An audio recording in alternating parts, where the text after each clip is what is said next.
నగిరి నియోజకవర్గం సంబంధించి రోజా మేడం వర్గంలో నుంచి పుత్తూరు మున్సిపాలిటీకి సంబంధించి 17 వార్డు కౌన్సిలర్. నేను 22 వార్డులకు గాను నేను ఒకే ఒక కౌన్సిలర్ ఎనామెస్ అయ్యాను. ఎనామెస్ అయిన తర్వాత నన్ను మా ఊరోళ్ళంతా ఎంచుకొని నా మీద నమ్మకంతో నన్ను ఎనామెస్ చేశారు. నన్ను నా మేడం దగ్గర కలిశాను. ఎనామెస్ అయిన తర్వాత మేడం కలిస్తే మేడం గారు చైర్మన్ నీకే కదా అని చెప్పారు. చెప్తే అన్నను కలువు అని చెప్పారు. అన్న పుత్తూరుకి ఇన్ఛార్జు, అన్నను కలువు వెళ్ళి అన్నారు. అన్నను కలిస్తే అన్న డబ్బులు డిమాండ్ చేశారు. అన్న కుమారస్వామి అన్న డబ్బులు డిమాండ్ చేశారు. అన్న రిజర్వేషన్ ఉంది కదన్నా, మాకు ఎస్సీ సామాజిక వర్గానికి చెందిన వాళ్ళం కదా, మేము రిజర్వేషన్ ఉంది కదా అంటే లేదు డబ్బులు డిమాండ్ చేశారు. సరేనా ఇస్తాము అని చెప్పి ఒక వారంలో 3 విడతల్లో డబ్బులు ఇచ్చాను. నేను 40 లక్షలు ఇచ్చాను. తీసుకొని ఎలక్షన్ అయిన తర్వాత వేరే వాళ్ళకి మార్చారు, చైర్మన్ సీటు వేరే వాళ్ళకి మార్చారు. ఏందన్నా ఈ విధంగా చేశారు, మమ్మల్ని ఈ విధంగా ఇస్తా అని చెప్పి వేరే వాళ్ళకి చేశారంటే రెండోసారి ఇస్తాను 2 ఇయర్స్ తర్వాత ఇస్తా అని చెప్పారన్న. తర్వాత 2 ఇయర్స్ తర్వాత తిరిగితే 2.5 సంవత్సరం తర్వాత ఇస్తా అన్నారు. మళ్ళీ 2.5 సంవత్సరం మళ్ళీ తిరిగాను. మళ్ళీ 2.5 సంవత్సరం తిరిగితే ఇంక లేదు ఎలక్షన్ తర్వాత ఇస్తామన్నారు. అన్న ఇంక చెప్పిన డిమాండ్లన్నీ అయిపోయినాయి అన్న, టైం అంతా అయిపోయింది, వద్దున నాకు ఎలక్షన్ తర్వాత అయితే నాకు అవసరం లేదు, మా అమౌంట్ మాకు ఇప్పించేయండి అని, దయచేసి ఇప్పించేయండి అని అడిగానన్న. నేను అడిగితే ఈరోజు ఈరోజు అయిపోతుంది, ఈరోజు 2 నెలలు టైం అడిగాడు అతను. 2 నెలలు టైం ఇచ్చాము, 2 నెలలు తిరిగాము. 2 నెలల తర్వాత కూడా మళ్ళీ తిరిగితే ఉన్నమ్మా ఇస్తాము, ఇప్పుడే కదా చెప్పినావు నువ్వు, ఇంకొక నెల పట్టుకుని డబ్బులు రెడీ చేసేదానికి అన్నారు. తర్వాత మేడంకి రిక్వెస్ట్ పెట్టుకున్నాను, మెసేజ్ పెడితే మేడం నాకు చైర్మన్ ఇకపోతారో నా అమౌంట్ అన్నా నాకు ఇప్పించేయండి, ఇంకా వద్దు మేడం ఊర్లో అంతా విలువపోతుంది మాకు అని చెప్పాను. చెప్తే మేడం గారు చూసి గమనైపోయారు. రోజా వాళ్ళ అన్నగారు మేము ఇచ్చిన అమౌంట్ మాకు ఎవిడెన్స్ తో సహా మా దగ్గర ఉంది. ఫస్ట్ 20 లక్షలు ఇచ్చాము, మా ఇంట్లో వచ్చి తీసుకోమన్నారు. అన్న ఏమన్నాడంటే మేము ఎవరైతే చెప్తామో వాళ్ళ దగ్గర నువ్వు ఇవ్వాలి, ఎవరినంటే వాళ్ళ దగ్గర తీసుకొచ్చాక లేదు, మేము ఇవ్వాలన్నా చైర్మన్ ఇవ్వాలన్నా నేను ఇవ్వాలి, వద్దనుకోవాలని నేను వద్దనుకోవాలి, కాబట్టి నేను చెప్పిన మనిషి దగ్గర నువ్వు ఇచ్చి పంపించాలన్నారు. సరే ఇంకా వాళ్ళతో ఎందుకు, ఇంక వాళ్ళు ఇస్తానంటున్నారు కదా నమ్మించినారు. మమ్మల్ని నమ్మించాక అతను చెప్పిన మనిషి దగ్గర ఇచ్చి పంపించాము. ఆయన వచ్చి తీసుకుపోయారు మా ఇంట్లో. సత్య దగ్గర ఇచ్చాము. ఫస్ట్ అమౌంట్ మా ఇంట్లో ఇచ్చాము, సెకండ్ అమౌంట్ వచ్చి మేము వ్యాపారం చేస్తాము, అరటికాయల వ్యాపారం చేస్తాము.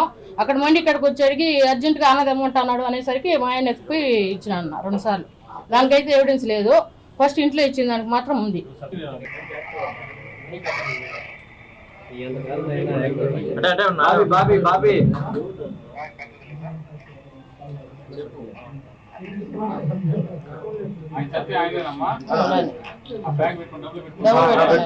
మీకు ఇచ్చినాం కదన్నా ఫోటోలో.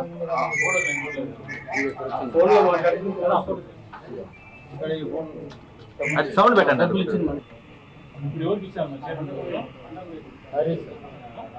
మా వార్డులోనే ఉన్నారన్నా. హరి జనరల్ వార్డు అన్నా, రిజర్వేషన్ వార్డు కూడా కాదు, అది జనరల్ వార్డు.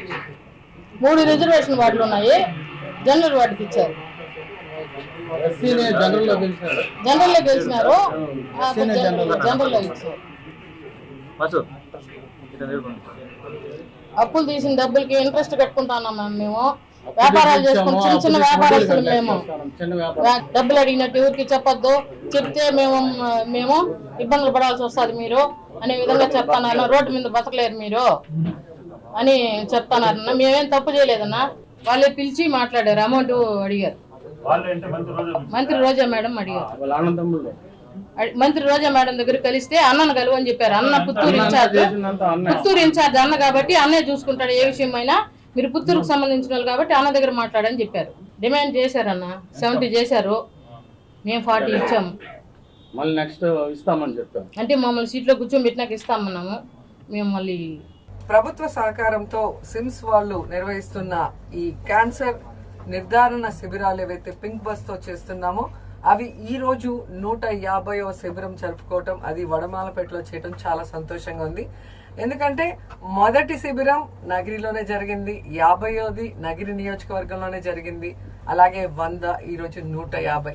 ఒక మహిళా ఎమ్మెల్యేగా, మహిళా మంత్రిగా నా నియోజకవర్గం మహిళల కోసం నేను మరి పింక్ బస్ తో ఎప్పటికప్పుడు సంప్రదిస్తూ మహిళల కోసం పనిచేస్తూ ముందుకు వచ్చాను. ఎందుకంటే ఇక్కడున్న మహిళలందరూ కూడా వర్కింగ్ ఉమెన్, కూలి పనులకు వెళ్ళే వాళ్ళు, వాళ్ళ ఆరోగ్యం గురించి పట్టించుకోని వాళ్ళు, సో వాళ్ళకి ఆరోగ్యశ్రీ ఉన్నా కూడా వాళ్ళకి సీరియస్ అయితే తప్ప హాస్పిటల్కి వెళ్ళని వాళ్ళు. అందుకే ఎక్కడికక్కడ వాళ్ళ గ్రామాల్లోనే ఈ క్యాన్సర్ నిర్ధారణ శిబిరాలను ఏర్పాటు చేసి చుట్టుపక్కల ఉన్న విలేజెస్ నుంచి మహిళలందరినీ పిలుచుకొచ్చి స్క్రీనింగ్ చేస్తున్నాం. ఈ ఒక్క జిల్లానే కాకుండా తిరుపతి, చిత్తూరు, అన్నమయ్య కలిపి ఇప్పటికీ 149 క్యాన్సర్ నిర్ధారణ శిబిరాలను చేయటం జరిగింది. దాదాపుగా 13,000 మందిని స్క్రీనింగ్ చేయటం కూడా జరిగింది. సో ఈరోజు ఎవరైతే క్యాన్సర్ ఐడెంటిఫై అవుతుందో వారందరికీ కూడా ఫ్రీ ఆఫ్ కాస్ట్ ఆరోగ్యశ్రీ కింద వారికి ట్రీట్మెంట్ కూడా ఇవ్వటం జరుగుతుంది. సో ఇక్కడ స్క్రీనింగ్ లో మీరు చూస్తే నోటి క్యాన్సర్ కానీ, రొమ్ము క్యాన్సర్ కానీ, అలాగే గర్భాశయ క్యాన్సర్ గురించి ఇక్కడ వీళ్ళందరూ కూడా టెస్ట్లు చేయటం జరుగుతుంది. So prevention is better than cure అంటారు. అందుకే వచ్చిన తర్వాత బాధపడే కన్నా ముందుగానే ఐడెంటిఫై చేస్తే ఈజీగా క్యూర్ చేయొచ్చు. అందుకే ఈ క్యాన్సర్ నిర్ధారణ పింక్ బస్ ని మరి శిబిరాల ద్వారా ప్రజలందరికీ అందుబాటులోకి తీసుకురావడం జరుగుతుంది. సో 150వ శిబిరం వచ్చి వడమాలపేట హెడ్ క్వార్టర్స్ లో జరుగుతుండడం చాలా హ్యాపీగా ఉంది. ఈ బస్ తో పాటు భవిష్యత్తులో మన ఎంపీ రాజ్యసభ సభ్యులు వేం ప్రభాకర్ రెడ్డి గారు మరొక బస్సు మహిళల కోసం డొనేట్ చేయడం జరిగింది. సో ఆయనకి కూడా మనస్ఫూర్తిగా అభినందనలు తెలియజేస్తూ మహిళలకు సపోర్టివ్ గా ఉన్న అందరికీ కూడా మనస్ఫూర్తిగా కృతజ్ఞతలు తెలియజేసుకుంటున్నాను.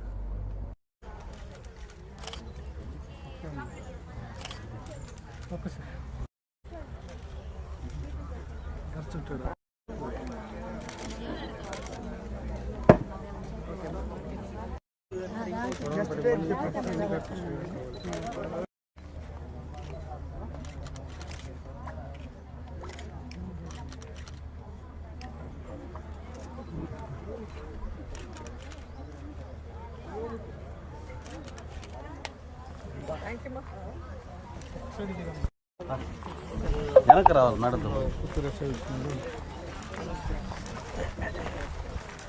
ఎంఆర్ఓ గారిని, మెడికల్ ఆఫీసర్స్ ని స్టేజ్ మీదకి రావాల్సిన కోరుతూ, మరియు ఈ కార్యక్రమానికి విచ్చేసిన ప్రజా ప్రతినిధుల్ని మరియు ప్రజలకి నా నమస్కారాలు చెప్తూ, నమస్కారం. అందరూ ఓపికగా ఉండి చేసుకోవాలి. ఓకే.